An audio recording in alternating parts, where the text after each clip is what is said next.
Para entender la reconstrucción 3D y el 3D en general, hay varios términos que debemos conocer. Yo voy a intentar resumirlos al máximo en tres, que son la malla, y se corresponde con la geometría, el volumen de los objetos.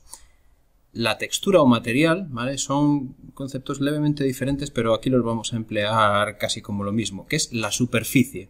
¿Qué papel tapiz tiene esa geometría de la que hablábamos antes?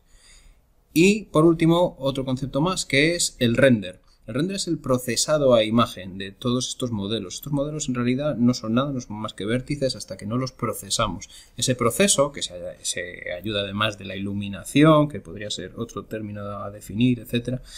Pero vamos a resumirlo en que el render es el procesado a imagen de estos modelos tridimensionales basados en malla y textura. Bueno, y creo que la mejor forma de entender cómo funciona el 3D es haciendo 3D. Se me ha ocurrido un pequeño ejercicio en el que vamos a hacer un templo Inantis. A partir de la planta vamos a ver cómo mediante geometrías y texturas vamos a levantar en altura, en volumen, este plano, esta planta de templo griego romano. Bueno, esto que veis aquí es la interfaz de un programa 3D. Yo particularmente utilizo Autodesk 3D Max, pero hay varios más. Se suele utilizar sobre todo Blender, pero ellos sonarán otros como Maya, Cinema 4D, para quien esté más familiarizado con todo el tema de la reconstrucción 3D.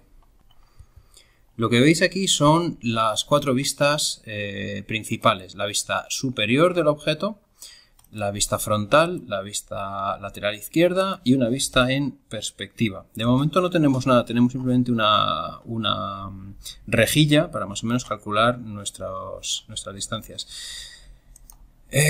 Todos estos programas trabajan con unidades reales. Si queremos podemos trabajar en metros, en centímetros. Bueno, yo le voy a forzar un poquito, le voy a decir que vamos a trabajar en centímetros, aunque vamos a hacer un edificio de 10 metros de planta, pero bueno, pues así luego podemos afinar, podemos trabajar con más detalle ciertos retoques.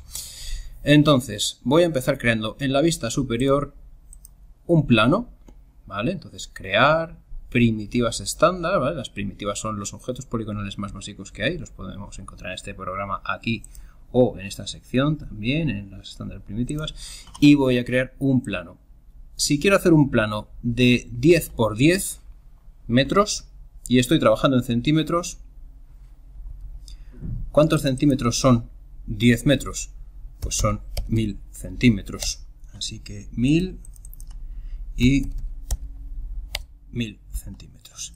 Vale, este es mi plano de 10 por 10. Puedo ajustar a todas las vistas. Bueno, voy a centrar en posición también, reseteo, y así estoy en el centro de mi escena.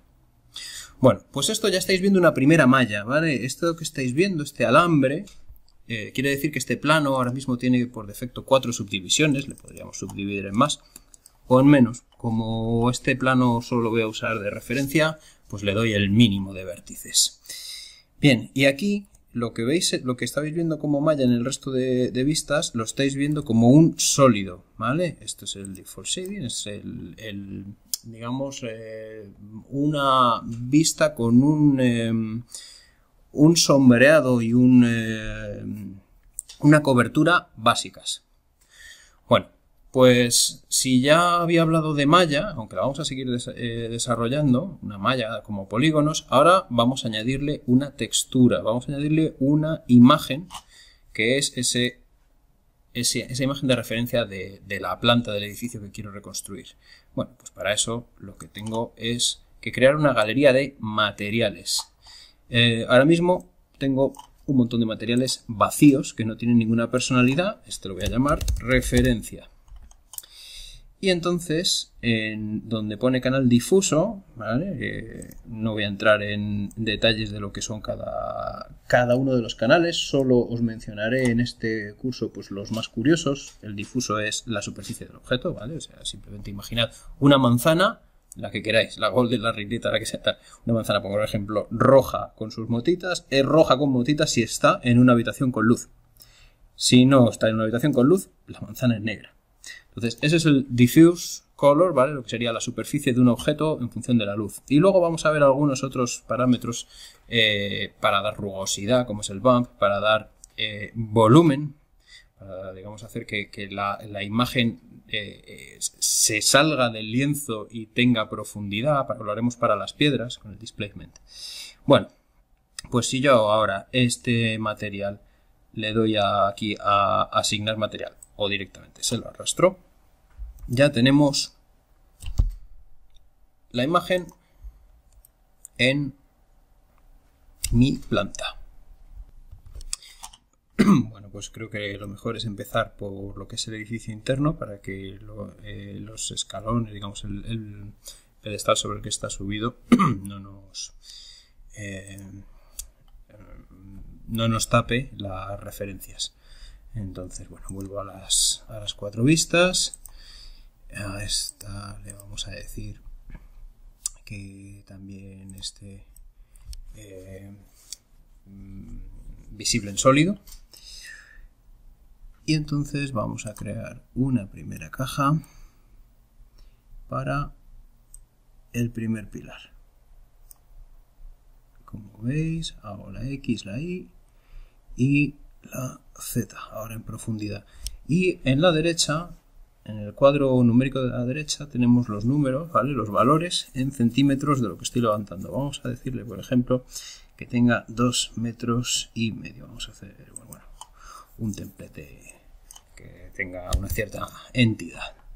Entonces, bueno, pues por ejemplo 55 centímetros, le redondeo yo a mano, ¿vale? Me sirve. Bueno, pues ya tenemos una de las primeras columnas. Bien, ahora le voy a hacer el muro lateral, pues con otra caja tapamos.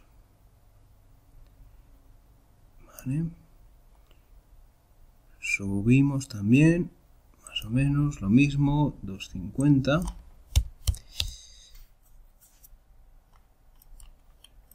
Le vamos a dar ya el grosor de 20 centímetros en la parte más fina. En realidad esto poco me parece, deberían ser fácil 25 o 30.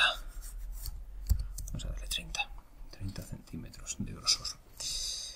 Y bueno, 800 centímetros, o sea, 8 metros de muro. Bueno, como tendría un pequeño escalón a media altura, ¿vale? De lo que sería el zócalo al resto del muro, lo que se puede hacer es que en altura, en el parámetro de altura, le voy a crear unas subdivisiones. Ya las estáis viendo aquí, ¿de acuerdo? Veis que ese muro, en vez de ser un solo bloque, tiene unas subdivisiones. Ahora le aplico un modificador, modifico los vértices de que se compone, los uno para que pueda hacer aquí un escalón. Y entonces, por ejemplo, o lo puedo modificar seleccionando los vértices externos, o para que veáis otra de las posibilidades, seleccionando por caras. Y entonces esta cara me la llevo para afuera. De esta manera, si veis, ya tenemos un pequeño peralte. Bueno, pues ahí tenemos uno de los muros. Bien, esto mismo, que va a ser una de las columnas cuadradas, ya me sirve como patrón de columna. Pues en vez de tener que volver a hacerlas una a una, pulsando la tecla Shift en este programa, pues la duplico. Y si ya selecciono todo con la tecla Control en este programa y tiro de todos ellos, pues genero nuevas copias. Y así ya tengo, tachan, voy a hacerlo con números enteros para que me sea más fácil. Ahí. De 5 en 5 grados para hacer justo los 180. Bueno, pues ya tengo las dos paredes laterales del templo. Fácil, ¿no? O sea, lo que nos queda es hacer pues, la cara trasera.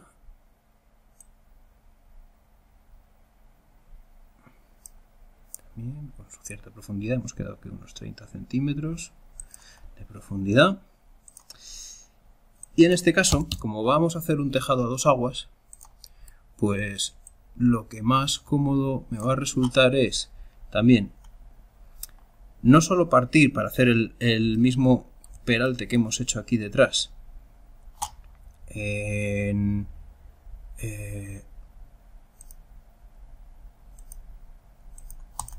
tres subvértices, sino además también en anchura, como quiero que tenga caída hacia dos aguas, pues en anchura le voy a dar una subdivisión. Aplico el modificador, bajo este vértice, hasta aquí es lo mismo que hemos hecho con el otro muro, y la diferencia con este es que como le he añadido una subdivisión más en horizontal, puedo crear la subida para las dos aguas. Bueno, pues ahora son unos volúmenes de colores aleatorios bastante feotes. Vamos a empezar a aplicar textura, ¿de acuerdo? O sea, ya hemos visto lo que sería la malla, ¿de acuerdo? Esta es la malla del objeto. El alambre del que se compone, los vértices que generan el volumen. Y ahora vamos a añadirle pues materiales. Superficie. Entonces en este caso voy a generar una que sea pues el estuco 1. ¿De acuerdo? Parto de uno que ya tengo un poco preconfigurado. Y entonces aquí en la sección de mapas voy a ir a buscar en mi carpeta de textura, de fotos que yo ya he ido haciendo por ahí, he ido generando a lo largo de todo este tiempo. Y por ejemplo, pues bueno, me podría pintar toda la pared de rojo o toda la pared de blanco, o vamos a hacer una de estas que tengo una cenefilla. ¿Vale? Y entonces se la añado. Y a este también se lo añado. Bueno, pues ahí tenemos ya un mapeado sin ninguna coordenada, ¿vale? Esto lo ha hecho pues intentando ajustar el tamaño total de esta imagen a la superficie del objeto. Claro, pues esta imagen que es vertical en este muro que es más bien horizontal, pues ha resultado en este achatado, que está estirada. Vale, pues para esto aplicamos un modificador de mapas.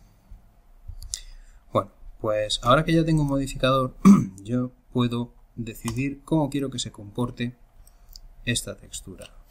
Con eso quiero decir que ahora puedo decir, por ejemplo, que se repita n veces, que en vertical esté un poco más estirada, y además vamos a intentar colocar la cenefa justo a continuación del escalón. O sea que necesito darle un poquito más de altura por aquí. Ahí, más o menos, un poquito más. Vale. Bueno, pues ya habéis visto cómo hemos deformado la imagen para que se adapte a la superficie del objeto. Esta imagen se repite tantas veces como necesitemos, no por casualidad, sino porque ha habido un tratamiento fotográfico previo, ¿de acuerdo? Cuando tiramos una foto de una pared, la izquierda no nos queda igual que la derecha. Si lo repitiéramos ese envoltorio, se notaría el corte. Entonces esto es lo que se llama una textura sin borde, seamless, que ha recibido un tratamiento previo en Photoshop, en este caso, para que el extremo izquierdo sea exactamente igual al derecho y prácticamente no percibamos el salto. Bueno, siempre hay algún pequeño patrón de repetición, pero esto nos permite que con un trocito muy pequeño de pared, de suelo, de techo, podamos cubrir superficies muy grandes. Bien, le podemos aplicar esta misma al resto del modelo.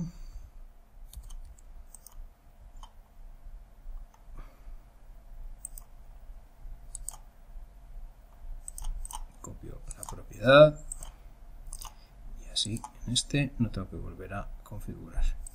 Y además con instancias, lo quiere decir que si hago cualquier modificación en esta, en la principal, la otra hace exactamente lo mismo.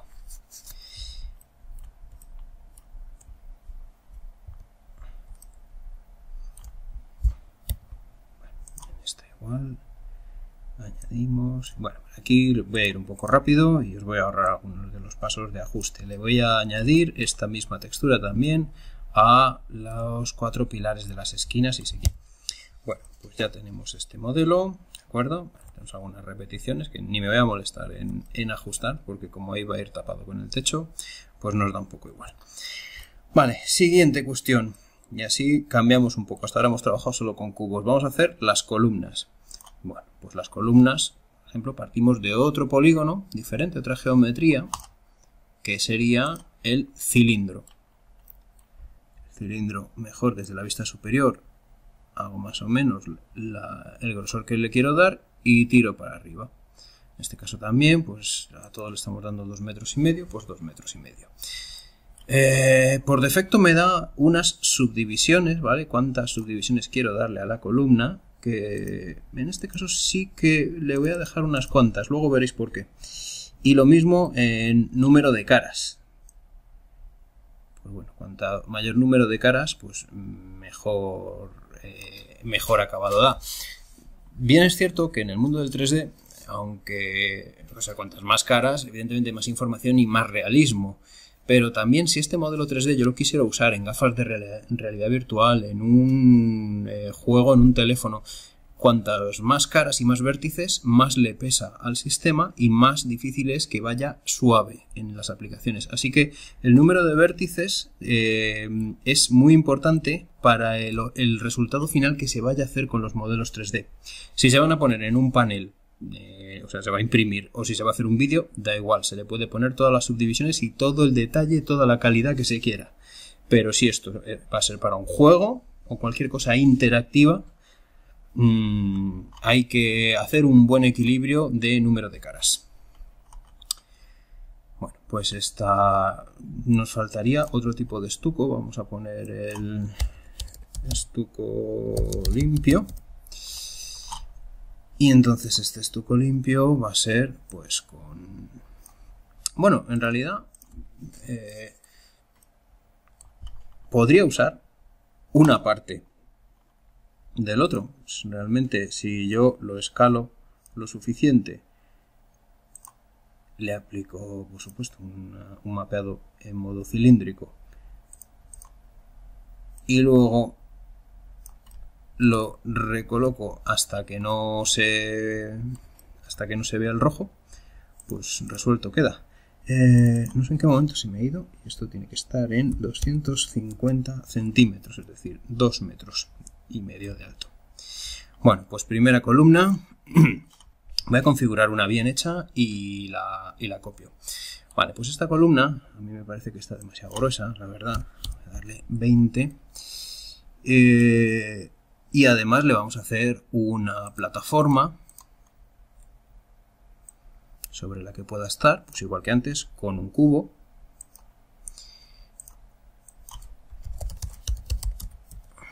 Plataforma. Me gusta renombrar los objetos porque luego, cuando ya tengo muchos en la escena, así son más fáciles de encontrar. Hay un listado con los nombres de todos los elementos con los que estamos trabajando. Entonces, si todo se llama caja, grupo, rectángulo, etcétera, pues no encontramos bien las cosas, se nos pierden. Bueno, voy a ir añadiéndole algunas cosas más. Sí que, bueno, porque lo veáis también, pues mira, voy a usar otra geometría más. Voy a utilizar el torus, que es una especie de donut, ¿vale?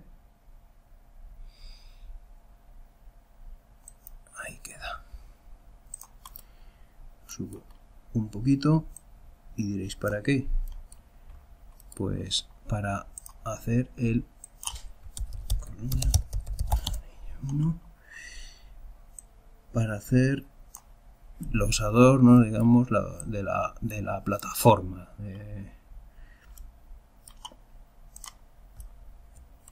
Ahí queda, ¿no? Pues como una especie de anillo alrededor, un adorno típico de los arranques de columna.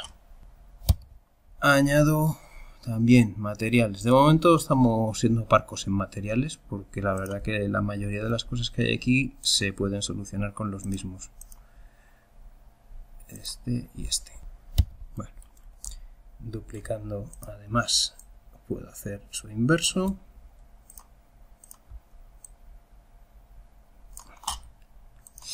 Y os decía antes que quería conservar las subdivisiones de la columna, del cilindro, porque quiero que tenga diferente grosor, ¿no? Le quiero hacer un poquito de estilo, de línea. Entonces le puedo aplicar unos modificadores. Por ejemplo, Freeform Deformation.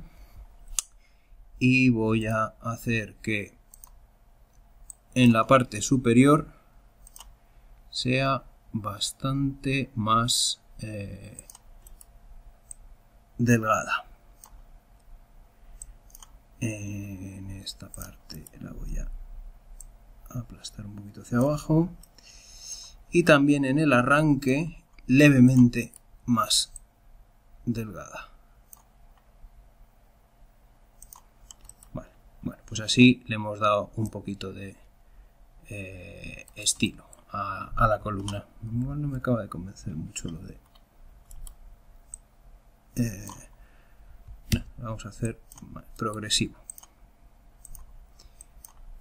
Cambio de opinión y ya está. Pues le doy a deshacer y la vamos a hacer más progresiva así. Venga, frontal. Bueno, pues nada, duplico este objeto y seguimos.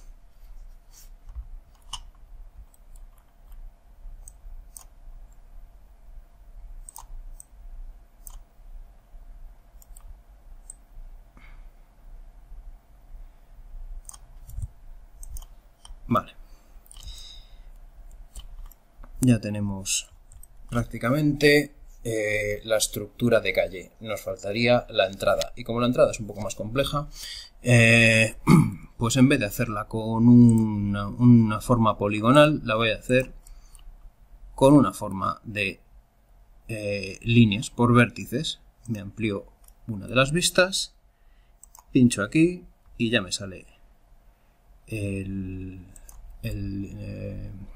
editor de líneas de vértices. Bueno, este lo pongo aquí de momento, este aquí, este aquí, y así, de esta manera, puedo a esta altura dibujar la puerta hasta, a ver cuánto le vamos a dar. Estamos aquí en tal, pues habrá que darle fácil 2 metros de altura a la puerta, hasta aquí y cerramos.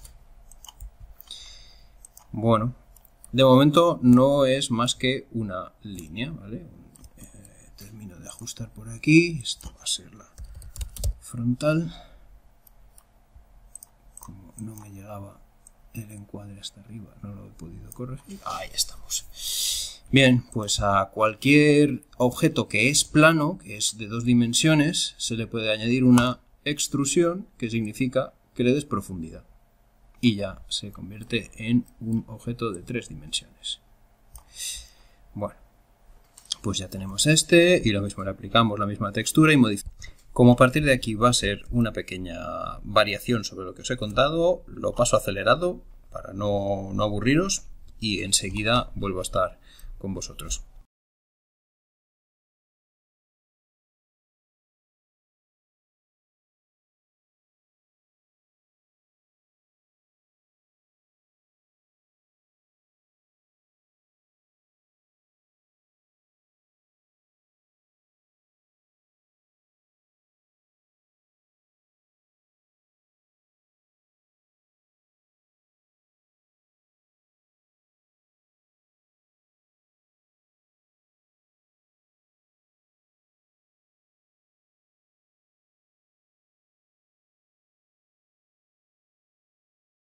Bueno, aquí son un pequeño inciso. Voy a hacer una textura nueva que sea la de tablas de madera. Para eso busco entre mis muchas texturas ya creadas a lo largo de todos estos años. Pues bueno, por ejemplo, vamos a probar con esta. Vale. Y a la madera, además de... Bueno, en realidad esto lo podríamos hacer con todas. La madera, además de tener superficie con aspecto de madera, aunque parezca una obviedad lo que estoy diciendo, también quiero que tenga rugosidad, ¿vale? O sea, si veis ahora mismo esta madera y aplico ese tercer concepto del que hablaba al principio, que es el render, ¿vale? Tiro un render, que esto es calcular la imagen. Bueno, pues además le puedo añadir bump mapping. ¿Qué significa?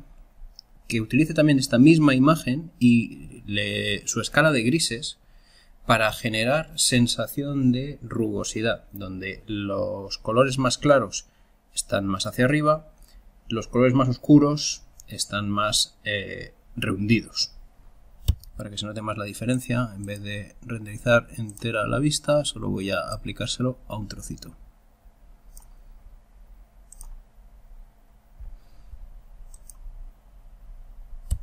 Vale, se lo voy a exagerar mucho para que notéis la diferencia. ¿Vale? Por ejemplo, un 300% de boom. ¿Vale? Pues como veis, lo que hace es exagerar el canal de profundidad. Obviamente tanto no me interesa, pero es una función que al sistema le cuesta muy poco y que da un acabado bastante más realista. Se nota sobre todo en objetos que están en plano con respecto hacia la luz, cuando estamos en movimiento. Es una buena forma de dar volumen sin añadir más puntos a la malla. Bueno, pues ahora que ya tenemos nuestro tablado superior, pues ya lo podemos inclinar para hacer el armazón del techo. Y nada, sigo avanzando, y cuando tenga otro detalle que contaros, paro.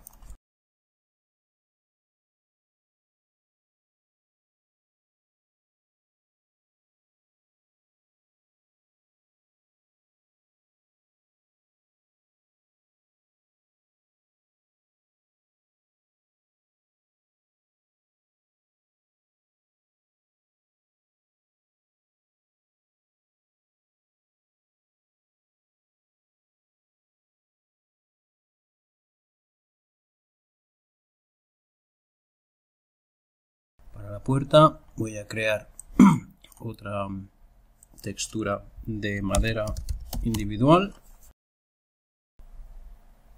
por ejemplo con este tono de madera. También lo utilizo para darle un poquito de rugosidad.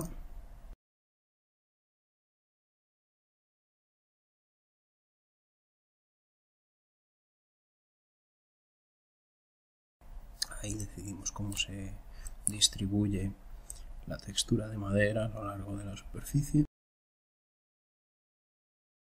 Y con las herramientas de posicionar, girar, y si fuera necesario escalar, pero no es el caso, pues lo terminamos de ajustar. Voy a pasar otra vez a vista de wireframe para hacer un marco. Aquí duplicamos, ponemos otro con el mismo duplicado, giramos y hacemos el dintel. Es más, podemos hacerle un poco más curiosa a la puerta haciéndole un doble dintel, uno por aquí, otro un poco más bajo, Y para lo que va a ser las hojas de la puerta en sí mismas, pues podemos hacer un poquito de trampa en este caso. Por ejemplo, podría hacerlo con esto mismo, con estos mismos tablones, pero también puedo usar una de las texturas que ya tengo con una puerta ya hecha, y así pues veis otra posibilidad de modelado.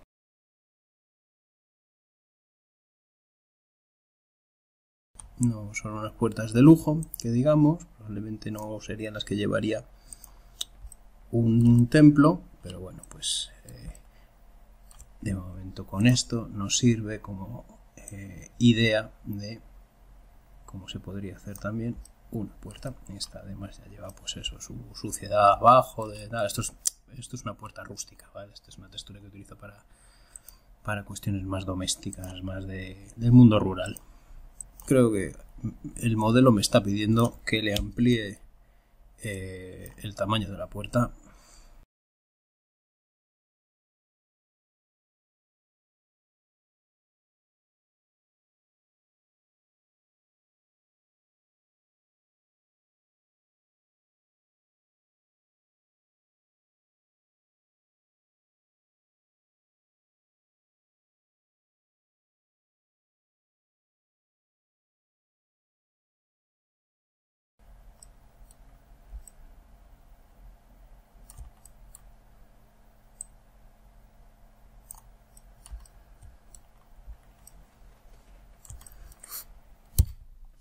Vale. Aquí viene una parte un poquito más delicada, que es hacer las tégulas para techar. A ver, se le podría hacer una cosa un poco chapuza, que es en vez de utilizar pues, las tejas que voy a construir, pues bueno, pues utilizar una textura que ya lleve las tejas puestas y dice, bueno, pues en fin, tiramos para adelante. Cuando va a ser un modelo que se va a ver muy de lejos, normalmente se hace esto, ¿vale?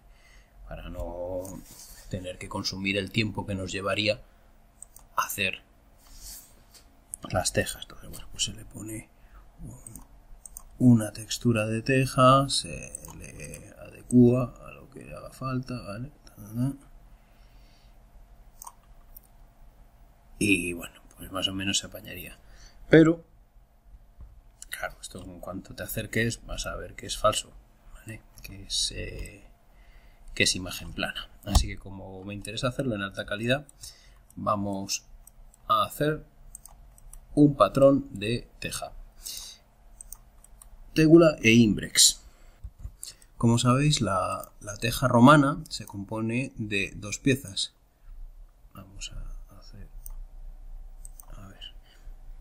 Vamos a hacerlas de 30 por 30, 30 centímetros por 30 centímetros. Os voy a poner en el centro de coordenadas de la escena. Bueno, pues esta teja me interesaría que le pudiéramos dividir en anchura, hacerle los salientes, ¿vale? De tal manera que ahí tenemos la parte plana de la teja, la tégula.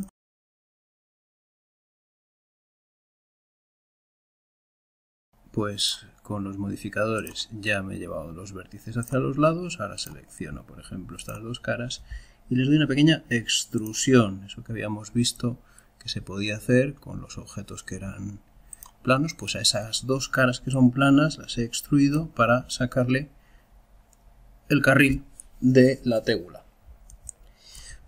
Bueno, pues yo creo que este objeto ya está listo para que le apliquemos un material. Vamos a hacernos aquí la fila de los techos. Esta va a ser la tégula 1. Y tengo aquí mi propia selección, ¿vale? Pues las tengo nombradas como A, B, C, etcétera. Pues venga, la A, allá que va. Y lleva este canal de bump mapping para la rugosidad. Bueno, pues se lo añado, aplico la textura. Bueno, y ahí estamos, ahí tenemos una primera teja. Nos faltaría el Imbrex. Pues para hacer el Imbrex, por ejemplo, se me ocurre que lo hagamos con un tubo.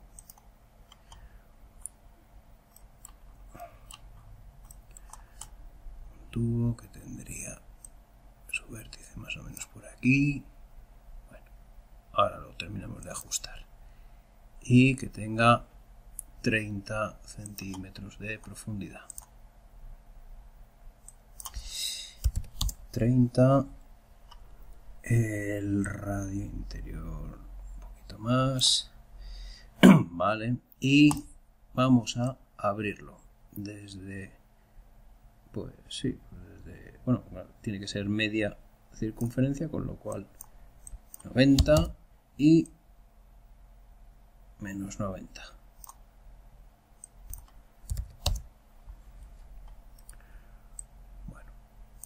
A reducir un poco los radios, porque si no nos van a salir un poco grandes.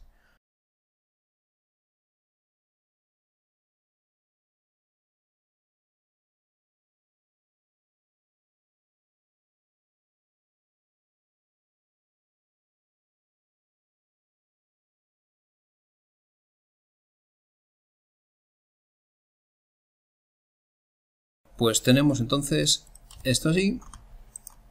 Y sobre esta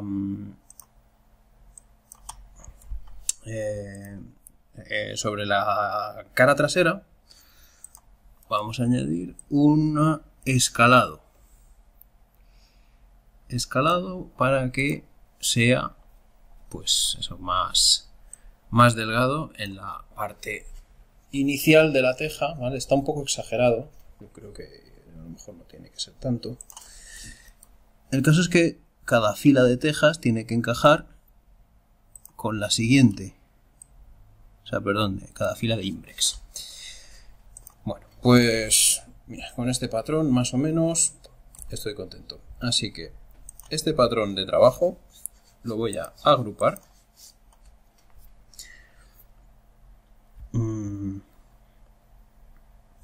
O no, lo voy a hacer directo, voy cambiando de idea sobre la marcha.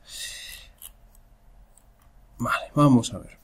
Tenemos que cubrir con estas tégulas e Imbrex varias filas de este templo.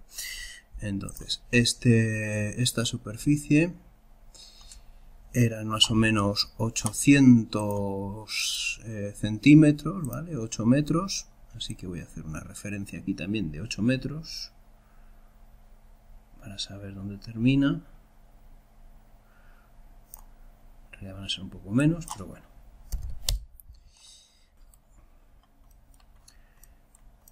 Bueno, pues selecciono, por ejemplo, vamos a empezar con las tégulas. Tégula 01, Imbrex 01. Y voy a crear un array. ¿Qué es un array? Pues una fila. Vamos a desplazarlos. Vamos a suponer que quisiera hacer, por probar, 30 copias desplazadas. Pues si son 30 centímetros, tendrá que desplazarse un poco más de 60. No, menos. Vamos a ver. Vamos a ponerle 40. Si le pongo 40, perfecto, encajan. Pues con una distancia de 40 centímetros y entonces por lo que veo no necesito tantas. Necesito solo como 20 copias parece. Vale, pues ejecuto. Vamos a ver si con esto voy a hacer una prueba temporal, nada más, que es coger este array, ponerlo sobre el tejado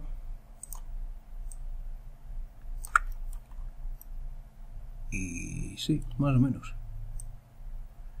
Sí, incluso me sobra una.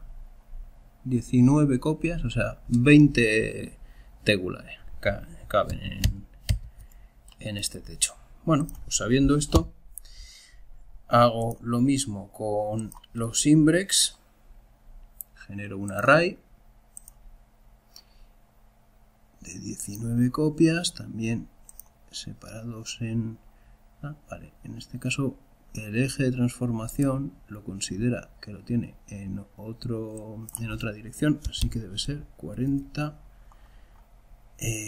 pero en la otra dirección. Esto, según desde dónde empiezas a crear el objeto, sus X, Y y Z pueden variar, como estáis viendo. Entonces, bueno, pues lo que como la tégula la creé desde esta vista superior y estas eran sus X, Y en cambio el Imbrex lo generé en la vista frontal para generar el cilindro, pues estas son sus X, y por tanto cuando hago las transformaciones, pues bueno, simplemente tengo que repensar que muchas veces no me sirven tal como están. Selecciono todos, sobre todo este. El Imbrex final lo pongo aquí en el otro extremo, a menos 20. Bueno, pues esta podría ser mi fila de tejas. Esto ya no me hace falta. Vale, ¿qué pasa? Que quedan todas exactamente iguales y sabemos que esto en el mundo real no suele suceder, ¿no? O sea, las tejas tienen un desgaste, además que cada una viene de un sitio, así que voy a hacer varios patrones de teja. Esta va a ser la B, esta va a ser la C, D,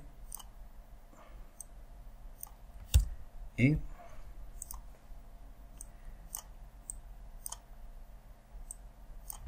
y F. Y entonces vamos a aplicarles diferentes texturas a cada una. A la B le pongo esta, a la C le pongo que tenga un poquito de vegetación, entonces además el bump mapping tiene también esa... digamos, la rugosidad de esa textura tiene también en cuenta la vegetación, la planta que le ha salido. Este también, por tanto.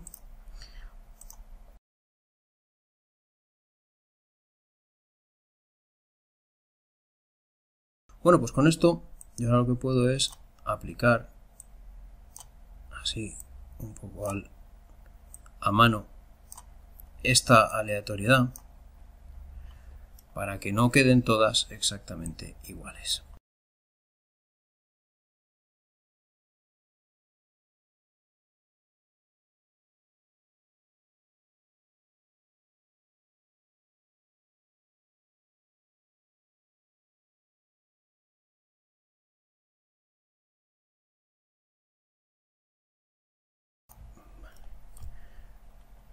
...28 centímetros. La verdad es que para esto sería mejor que volviera a hacer un array. Selecciono todos y Tools, Array. Vamos a hacer un previo de cómo quedarían desplazados. Menos 28 centímetros en X. Bueno, pues ahí andan, más o menos. Vale, ¿y cuántas copias?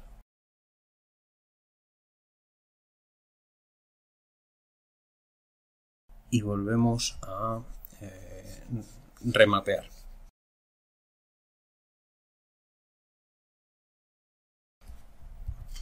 Bueno, pues ya más o menos tenemos el tejado. podemos aplicárselo al objeto entero.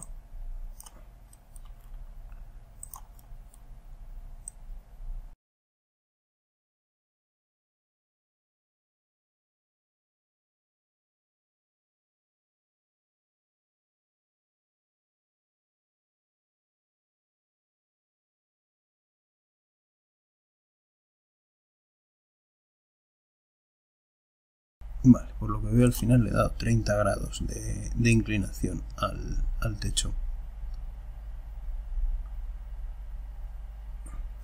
Esto, claro, es una cuestión a tener en cuenta también en la arqueología experimental, ¿no? La inclinación de los techos. Depende del sitio donde estemos reconstruyendo, si llueve mucho, si llueve poco, si hay nieve. Las inclinaciones de los techos no son iguales.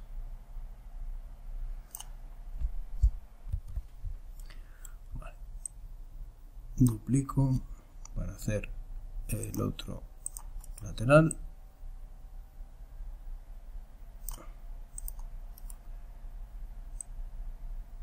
Y bueno, pues para que no sean exactamente iguales, a este le recorto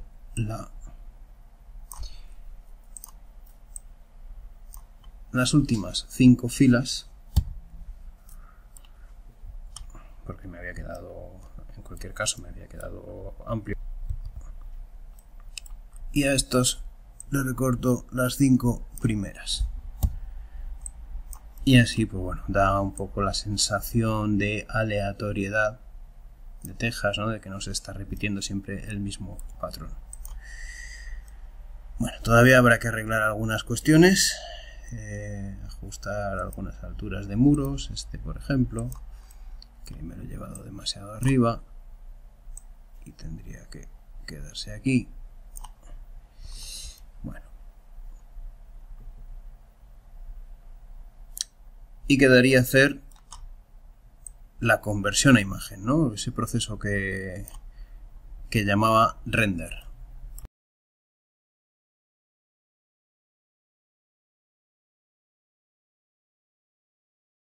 Bueno, yo creo que de momento para una primera prueba estamos. Bueno, pues podemos hacer un primer render, tal como estamos ahora mismo. A ver qué aspecto tiene.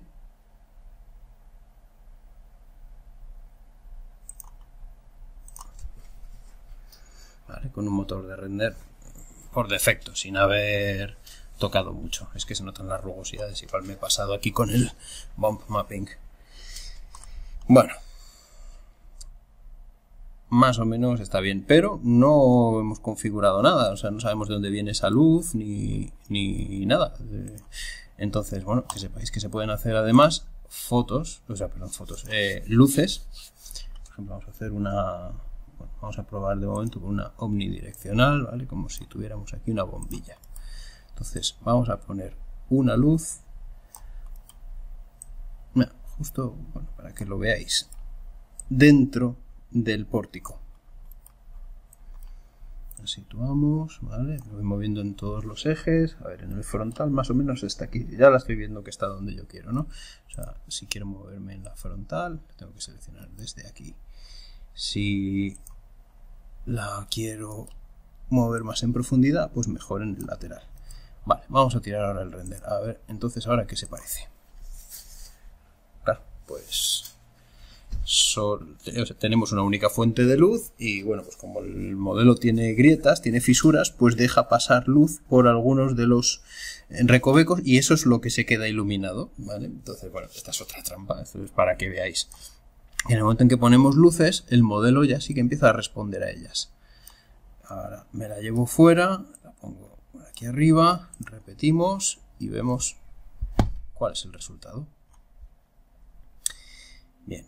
Le puedo añadir varias luces, le puedo hacer lo que se llama iluminación envolvente, se le puede poner incluso luces fotorrealistas que emulan o bien la luz del sol con unidades reales de fotones, además hace el proceso de reflexión, refracción. El proceso de render es tan complicado como se quiera llegar a hacer, de hecho es una profesión en sí misma, el iluminador de 3D, la persona que le da los ajustes finales. En la gran industria Cuando vemos las películas de Pixar y todos estos que son 3D, pues hay un equipo que son los modeladores, hay otro equipo que son los texturizadores, hay otro equipo que son los animadores, hay otro equipo que es simplemente de eso, iluminación y render. Así que es un capítulo bastante amplio. Yo, bueno, os quería simplemente jugar un poquito con una luz y que vierais claro, pues que el render se calcula de otra manera. Y nada, pues no hay templo que no esté sobre una plataforma, así que a este no le vamos a desmerecer y le vamos a poner ya sobre su plataforma, que se lo ha ganado. Así que para terminar el ejercicio, como os podréis imaginar, si es una plataforma, pues esta es fácil. Vamos a hacer unos últimos cubos. Volvemos, cubo, 1 para abajo. Y otro y para abajo, y este un poquito más abajo. Y nada, pues texturizaremos y más o menos habremos acabado con esta primera demostración de cómo se modela arqueología o la interpretación arqueológica de edificios en 3D. Bueno, pues muchas gracias por llegar hasta aquí.